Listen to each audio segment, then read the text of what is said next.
बेटा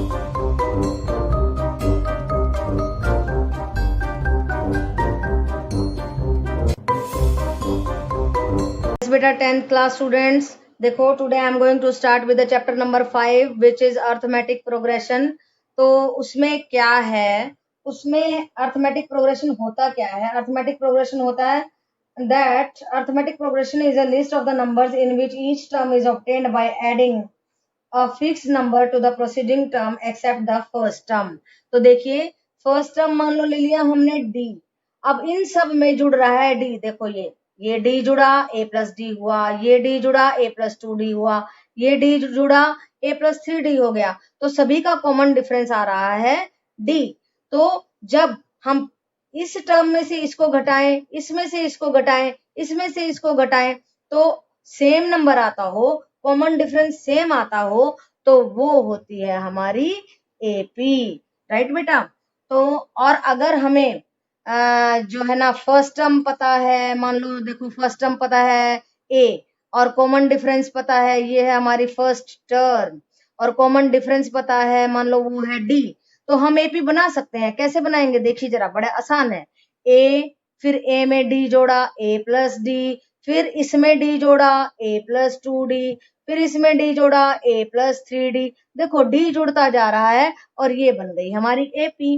very easy. तो ऐसे ही इसमें देखिए 2 में से 1 घटाया 1 आया, 3 में से 2 घटाया 1 आया, 4 में से 3 घटाया 1 आया, तो सब में 1 आता जा रहा है। यही तो है हमारा कॉमन डिफरेंस।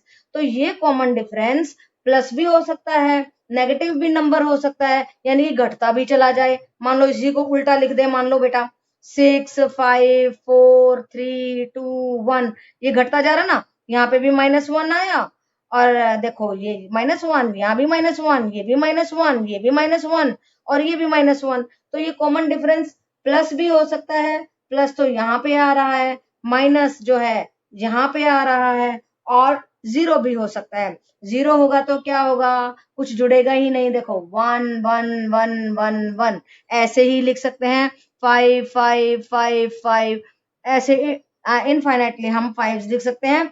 तो ये है हमारा अर्थमेटिक प्रोग्रेशन, धीरे धीरे बढ़ रही है, रेगुलरली बढ़ रही है, वो सीरीज होती है एपी। राइट बेटा? यस बेटा, let us take up some more examples of the AP. तो हमारी एपी क्या होती है? A1 A2 A3 A4। इसमें फर्स्ट टर्म हमारी क्या है? A1 है, और डिफरेंस क्या है? A2 minus A1, A3 minus A2 and A4 minus A3। इन सब का कॉमन डिफरेंस सेम होना चाहिए, तब जा करके बनती है हमारी एपी। तो देखो और एग्जांपल लेते हैं, जैसे 1 2 3 4। अब इसका 2 माइनस 1 आया 1, 3 माइनस 2 आया 1, 4 माइनस 3 आया 1, 5 माइनस 4 आया 1, तो कॉमन डिफरेंस आया 1। सो common difference is same. So this is the example of the AP. अब देखिए इसमें से इसको घटाया -30, इसमें से इसको घटाया -30, इसमें से इसको घटाया -30 और कॉमन डिफरेंस आया -30। Our AP with first term क्या है हमारी? ए क्या है हमारा? 100। तो फर्स्ट टर्म का मालूम पड़ गया। यहाँ पे फर्स्ट टर्म क्या है हमारी? 1। यहाँ पे फर्स्ट टर्म क्या है? 1। तो देखो इसका कॉमन डिफरेंस 0, इसका 0, इसका 0, इसका 0, कॉमन डिफरेंस आया 0। So this is also our AP with common difference 0। Yes बेटा, एग्जाम्पल नंबर 1 देखिए, इसमें हमें एपी दी गई है ये 3/2 1/2 -1/2 -3/2, और हमें इसकी फर्स्ट टर्म निकालनी है। तो फर्स्ट टर्म हो गई ये वाली, देखो ये हो गई, और फिर हमें डी निकालना है, कॉमन डिफरेंस निकालना है। तो वो कैसे निकलेगा? दिस माइनस दिस, देखो ये किया तो -2/2 आया, -1 आ गया। दिस माइनस दिस, -1/2 -1/2 क्यों आया? देखो ये हमारी टर्म्स होती हैं, first term, second term, third term, fourth term. Second में से फर्स्ट को घटाएंगे, थर्ड में से सेकंड को, फोर्थ में से थर्ड को घटाएंगे। देखो ये लिखी हुई है, ये मैंने टर्म्स होती हैं ये। तो फिर क्या हुआ, जब हमने इनका निकाला -3/2 -1/2, तो फिर क्या आया? -1। तो कॉमन डिफरेंस आया जो है, कॉमन डिफरेंस इज सेम, ये हमने निकाल दिया। ठीक है, तो ये एपी है, फर्स्ट टर्म निकाल दी, कॉमन डिफरेंस निकाल दिया। अभी एग्जांपल नंबर 2 देखिए, वो कहता है कि ये देखो ये टर्म्स दी हैं हमारे को 4, 10, 16, 22। कहता है कि पता करो कि ये एपी है या नहीं। कैसे पता चलेगा हमें कि ये एपी है या नहीं? हम इनका कॉमन डिफरेंस निकालेंगे। 10 में से 4 घटाया 6 आया, 16 में से 10 6, 22 minus 16 6। So common difference is same. तो अभी तो दिस इज एन एपी। अब हमें नेक्स्ट टू टर्म्स निकालने हैं, तो 22 में क्या जोड़ेंगे 6, 28 आया। फिर 28 में क्या जोड़ेंगे 6, 34 आया। तो नेक्स्ट टू टर्म्स आई 28 एंड 34। यस बेटा, अब देखो एग्जाम्पल नंबर 1 का सेकेंड पार्ट, उसमें हमें टर्म्स दी हुई हैं 1 -1 -3 -5। इनका हमें कॉमन डिफरेंस निकालना है। इसमें से इसको घटाएंगे -2 आएगा, इसमें से इसको -2, इसमें से इसको -2। कैसे? देखो ये सारा लॉन्ग प्रोसेस है। कैसे? वेरी इजी, ये कुछ भी नहीं है तो मैंने मुजबानी कर दिया है। देखो ये A1 है, A2, A3, A4। A2 में से A1 को घटाएंगे -1 -1 -2 आया। इसमें से इसको घटाएंगे -3 माइनस ऑफ -1 -2 आया। इसमें से इसको घटाएंगे -5 माइनस ऑफ -3, ये भी -2 आया। तो ये सारे कॉमन डिफरेंस आ गए बराबर। तो ये बन गई हमारी एपी, यानी कि इन सब का अंतर बराबर है ना, ऐसे बराबर गति है बिल्कुल। तो ये ऐसे बराबर जा रहे हैं, तो ये बन रही है हमारी एपी। इनके बीच का जो अंतर है वो सेम है। तो हम नेक्स्ट टू टर्म्स को भी लिख सकते हैं। दूसरी टर्म भी -2 के डिफरेंस पे होगी। -5 -2 -7 आया, -7 में -2 जोड़ा -9 आया। और भी लिख सकते हैं बहुत सारी टर्म्स, राइट बेटा? यस 10th क्लास स्टूडेंट्स, अभी हम ले रहे हैं एक्सरसाइज 5.1 क्वेश्चन नंबर 1। तो क्या पूछता है, the taxi fare after each kilometre when the fair is 15 for first kilometre. पहले फर्स्ट किलोमीटर के लिए, ये फर्स्ट किलोमीटर है, ये सेकंड किलोमीटर हो गया, ये थर्ड हो गया, ये फोर्थ हो गया, और ये फिफ्थ। ये किलोमीटर है, ये क्या है किलोमीटर है।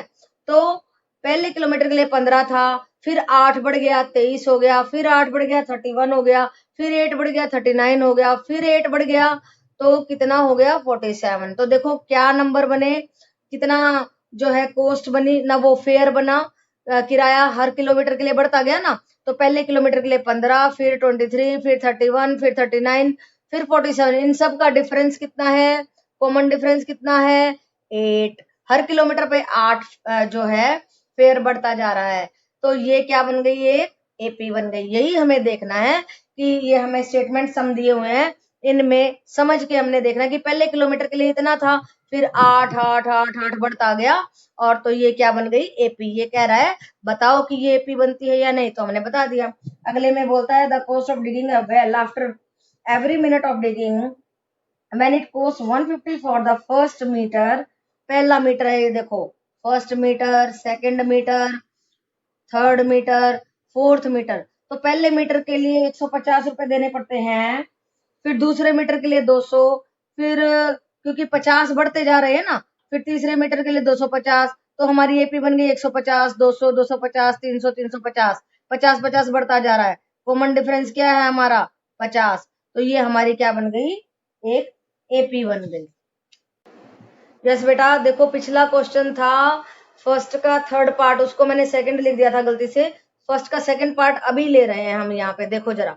तो ये क्या कहता है सेकंड पार्ट में, the amount of the air present in the cylinder when a vacuum pump removes 1/4 of the air remaining in the cylinder at the time.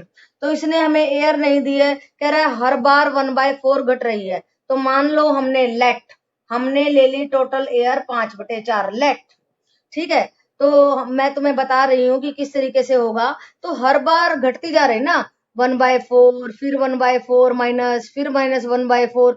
तो कॉमन डिफरेंस हमारा क्या आ रहा है, -1/4 आ रहा है, राइट बेटा? तो देखो 5/4 में से -1/4 तो 4/4, 4/4 में से 1/4 3/4, 3/4 में से 1/4 2/4। तो एपी क्या बनेगी, दिस ये बन गई हमारी एक एपी, जहां पे कॉमन डिफरेंस जो है नेगेटिव में आ गया -1/4। तो हमारी जो है क्या कहता है, the amount of the air present in the cylinder when vacuum pump remove कर रहा है, हटा रहा है, 1/4 घटा रहा है, ठीक है बेटा? तो ये था हमारा second part of question number 1। हाँ 10th क्लास देखो जरा बेटा, ये 4th क्वेश्चन ले रही हूँ मैं फर्स्ट पार्ट का। कहता है amount of money in the account every year when 10,000 is deposited at the compound interest. Amount निकालना है। देखो अमाउंट और 8% पर एनम दिया है और प्रिंसिपल दिया है 10,000। तो देखो कंफ्यूज नहीं करना है, हमें अमाउंट निकालना है। अमाउंट का फॉर्मूला आपको याद है, 8th में आप निकालते थे, है ना, कंपाउंड इंटरेस्ट निकालते थे। तो अमाउंट का फॉर्मूला क्या था, P into 1+R/100 raise to the power n, ये होता था फॉर्मूला। यही फॉर्मूला हमने इस क्वेश्चन में लगाना है। P क्या है हमारा 10,000, 1+R क्या है 8% का मतलब था 8/100। ये फर्स्ट ईयर के लिए, फिर सेकंड ईयर के लिए, फिर थर्ड ईयर के लिए, हमने तीनों ईयर के लिए निकाल दिया है। तो ये देखो ये एपी नहीं बनेगी। क्यों नहीं बनेगी, देखो मैं बिल्कुल आम भाषा में बताती हूँ। मान लो हमने 100 रुपीज का निकाला, तो मान लो 2% था, तो कितना आया, ये देखो 2 रुपए आया। फिर अगली बार 102 पे लगेगा, 102 का 2 निकालेंगे हम, तो ये आएगा समथिंग 2.05 ऐसा आएगा। तो अगली बार 104.05 के लिए लगेगा। तो बढ़ता जा रहा है, इंक्रीज होता जा रहा है, पैसा बढ़ रहा है यहाँ पे, और ये ब्याज बढ़ रहा है। तो ये मल्टीप्लाई हो रहा है, ये जो है गुना में जा रहा है। ये कांस्टेंट नहीं है कि भाई पहले भी 50 मिल गए, अगले भी 50 मिल गए, अगले भी 50, ऐसा नहीं है। सो this is not an AP, right बेटा। यस बेटा, क्वेश्चन नंबर सेकंड का फर्स्ट पार्ट ले रहे हैं। इसमें हमारे को ए दिया है 10, डी दिया है 10। तो देखो फर्स्ट टर्म 10 दे दी और डिफरेंस भी 10 दे दिया, तो हर टर्म में 10-10 जोड़ते जाएंगे। 10, 10 जमा में 10 आया 20, 20 जमा में 10 आया 30, 30 जमा में 10 आया 40, 40 जमा में 10 आया 50। सो 10, 20, 30, 40, 50, 10 जोड़ते जा रहे हैं और हमारी एपी बनती जा रही है। ऐसे ही देखिए क्वेश्चन नंबर सेकंड का सेकंड पार्ट ही है। ए दिया है हमारे को -2, ए कितना दिया है हमारे को -2 दिया है, और डी दिया है 0। तो कितना आसान है बेटा, देखो डिफरेंस तो 0 है, -2 -2 -2 सेम वही टर्म लिखते जाओ। जो जब हमारा कॉमन डिफरेंस 0 होता है तो ए जितना भी होगा ना उसी को लिखते जाओ ऐसे। देखो this minus this 0, this minus this 0, this minus this 0, तो डिफरेंस 0 है। थर्ड पार्ट देखो, ए 4 दिया है, डी -3 दिया है। 4 लिख लिया, 4 में से -3 किया 1 आया, 1 में से -3 किया -2 आया, -2 में से -3 किया -5 आया।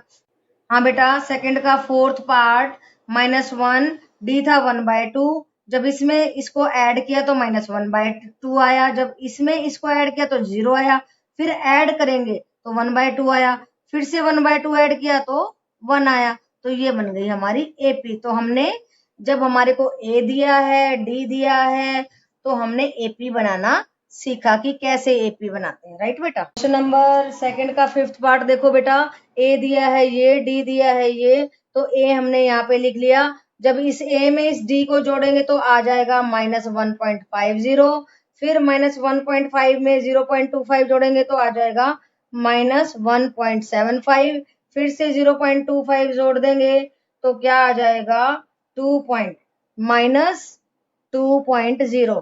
तो ये हमारी एपी आ जाएगी। तो हमने क्या किया, ए में पहले इसको जोड़ा, ये आ गया, फिर इसमें फिर से हमने 0.25 जोड़ा तो ये वाला आ गया। देखो पहले ये आया, फिर ये आया, फिर ये आया हमारा 2.00। तो ये हमारी रिक्वायर्ड एपी बन गई है। जब ए भी दे रखा है, डी भी दे रखा है, कोई दिक्कत नहीं है, पहला नंबर लिखो और उसमें डी को जोड़ दो, फिर ये नंबर आ जाएगा, इसमें डी को जोड़ दो। ऐसे हम बहुत सारी टर्म्स निकाल सकते हैं और अपनी एपी बना सकते हैं। थर्ड का सेकंड पार्ट है। देखो बेटा, इसमें हमें ए निकालना है और डी निकालना है। तो कैसे निकालेंगे, ए होता है हमारा फर्स्ट टर्म, -5 हो गया, ए तो बड़ा आसानी से निकल गया -5। डी निकालना है, उसके लिए this minus this, this minus this and this minus this. देखो -1 -5, 3 माइनस ऑफ -1, 7 -3 और ये सारे आ गए 4 देखो, और डी आ गया 4। ऐसे ही थर्ड पार्ट में देखो 1/3, 5/3, 9/3, 13/3। जब नीचे हमारे डिनोमिनेटर सेम होते हैं तो हमेशा न्यूमरेटर को घटा के आराम से लिख दो। देखो 5 -1 4/3, 9 -5 4/3, 13 -9 4/3। तो हमारा कॉमन डिफरेंस आया 4/3, फर्स्ट टर्म आई 1/3। बड़े आराम से हो गया। तो आप इस तरीके से common difference and first term बड़े आराम से लिख सकते हैं। It's very easy. यस बेटा, अब हम क्वेश्चन नंबर 4 का सेकंड पार्ट ले रहे हैं। इसमें क्या गिवन है, हमें टर्म्स दी गई हैं 2, 5/2, 3, 7/2 और हमें पता करना है कि ये एपी है या नहीं। तो देखो ए होती है हमारी फर्स्ट टर्म, वो है 2, और अब हम इनका कॉमन डिफरेंस निकाल के देखेंगे। अगर वो सेम आता है तो ये एपी होगी, नहीं तो ये नहीं होगी। तो कॉमन डिफरेंस कैसे निकालते हैं, this minus this, this minus this, this minus this. ये A1 है, A2, A3, A4, A2 minus A1, ये निकाला 5/2 minus 2 is equal to 5 minus 4/2 is equal to 1/2। अब D2 निकाला, दिस माइनस दिस, देखिए ये किया हुआ है। फिर एलसीएम लिया, 6 माइनस 5/2 इज इक्वल टू 1/2 आया। फिर दिस माइनस दिस किया, 7/2 minus 3 is equal to 7 minus 6/2 is equal to 1/2 आया। तो सारे कॉमन डिफरेंस आ गए हमारे सेम। और जब सारे कॉमन डिफरेंस सेम है तो जो है ये क्या है, एक एपी है, क्योंकि इन सब के बीच में जो डिफरेंस है वो बराबर आया है, इसलिए ये क्या है, एपी है। अब फोर्थ पार्ट देखो, फोर्थ पार्ट में क्या पूछता है, -10, -6, -2 और 2 ये टर्म्स एपी हैं या नहीं, ये देखते हैं। देखो -6 माइनस ऑफ -10 किया, -6 + 10 इज इक्वल टू 4 आ गया। -2 माइनस ऑफ -6 किया, -2 + 6 इज इक्वल टू 4 आ गया। देन 2 माइनस ऑफ -2 किया, देन 2 + 2 इज इक्वल टू 4 आ गया। इसमें भी सभी कॉमन डिफरेंस बराबर आ गए हैं, तो कॉमन डिफरेंस आ गया हमारा 4। तो ये भी क्या है, एक एपी है, राइट बेटा। यस बेटा, क्वेश्चन नंबर 4 का 6 पार्ट देखिए क्या कहता है इसमें। 0.2, 0.22, 0.222, 0.2222। अभी D1, D2 और D3 निकालेंगे। दिस माइनस दिस आया 0.02, दिस माइनस दिस किया 0.002, दिस माइनस दिस किया तो 0.002। अब देखो यहाँ पे मैंने माइनस भी करके दिखाया हुआ है, तो देखो ये सब अलग अलग आ रहे हैं। D1 is not equal to D2 and D2 is not equal to D3, so this is not an AP। ठीक है बेटा। अब देखो 8th क्वेश्चन में क्या दिया हुआ है, -1/2, -1/2, -1/2। देखो ध्यान रखो, अगर all the terms are equal तो सिंपल बात है कि कॉमन डिफरेंस 0 आएगा, और आप करके भी देख सकते हो। This minus this 0, this minus this 0, this minus this 0, so common difference is 0। तो ध्यान रखो जहां पर भी सारी टर्म्स बराबर हो, इक्वल हो, तो कॉमन डिफरेंस 0 होगा और वो सर्टनली एक एपी होगी, राइट बेटा। बेटा क्वेश्चन नंबर, हम 4th का 10th पार्ट ले रहे हैं। हमने क्या क्या टर्म्स दी गई हैं, A, 2A, 3A, 4A। तो इसमें से इसको घटाएंगे तो A आएगा, इसमें से इसको घटाएंगे 3A - 2A is equal to A आया, इसमें से इसको सब्ट्रैक्ट किया 4A - 3A is equal to A आया। तो D1, D2, D3 सभी बराबर आए, कॉमन डिफरेंस आया A। तो ये क्या है, हमारी एक AP है। अभी देखिए 12th पार्ट 4th का ले रही हूँ। √2, √A, √18, √32। ध्यान से करना है, very important, this question is important. तो आपको देखना है कि ये एपी है या नहीं। कैसे देखेंगे, इन सब के D1, D2, D3 निकालेंगे। देखो ऐसे, दिस माइनस दिस किया, 8 को तोड़ लेंगे। कैसे तोड़ेंगे, देखो 8 को ऐसे, 8 2 चौके 8, 2 दूनी 4, 2 का 1 बन गया और ये √2 बच गया, राइट बेटा। तो हमने क्या किया, 2√2 -2 किया, 2√2 -2, √2 को कॉमन लिया, 2 - 1 √2 बच गया। ऐसे ही 18 को क्या लिख सकते हैं, 9 × 2। 8 को क्या लिखा, 2√2। तो 9 इस इन दो 3 का एक 3 बार आ गया, 3√2 - 2√2, यहाँ से √2 कॉमन लिया, 3 - 2 इज इक्वल टू √2 आ गया। अभी देखो इसको ध्यान से, 32 को कैसे लिख सकते हैं, 16 × 2। 18 को कैसे लिख सकते हैं, 9 × 2। अच्छा, इसका स्क्वायर रूट करके क्या बाहर आएगा? 4 आएगा, क्योंकि 4 4 जा 16 होता है। फिर इसका स्क्वायर रूट करके क्या बाहर आएगा? 3, क्योंकि 3 3 जा 9 होता है। √2 बच गया। फिर √2 कॉमन ले लेंगे, 4 - 3 1 बच जाएगा, तो ये भी √2 आ गया। तो देखो ये √2, ये √2, ये √2, all the Ds are same, D1 is equal to D2 is equal to D3। So common difference आया हमारा √2। So this is an AP, right बेटा? यही देखना था हमने कि ये एपी है या नहीं है। तो यस बेटा, अब हम 14th part of the 4th question ले रहे हैं, जिसमें दिया गया है 1 स्क्वायर, 3 स्क्वायर, 5 स्क्वायर, 7 स्क्वायर। तो हमें निकालना है कि ये देखना है, ये चेक करना है whether it is an AP और नॉट। तो क्या करेंगे? D1 D2 D3 निकालेंगे। कैसे निकलेगा? This minus this, this minus this and this minus this. 3 square minus 1 square, एक बार दोनों जुड़ गए, एक बार घट गए, ये वाला फॉर्मूला लगा दिया हमने। A square minus B square is equal to A plus B into A minus B. आसान हो जाएगी कैलकुलेशन इस फॉर्मूले से, नहीं तो हमें मल्टीप्लाई करके माइनस करना पड़ेगा। तो देखो 4 इंटू 2 इज इक्वल टू 8 आ गया। फिर 5 स्क्वायर माइनस 3 स्क्वायर, एक बार जुड़ गए, एक बार घट गए, तो 8 इंटू 2 16 आ गया। ऐसे ही जब यहाँ पे किया तो 24 आया। तो D1 ये तीनों अलग अलग आ गए, क्योंकि ये अगर बराबर आते तो ही तो एपी बन पाती, लेकिन ये तो सारे तीनों अलग आ गए ना। D1 is not equal to D2 is not equal to D3, so this is not an AP.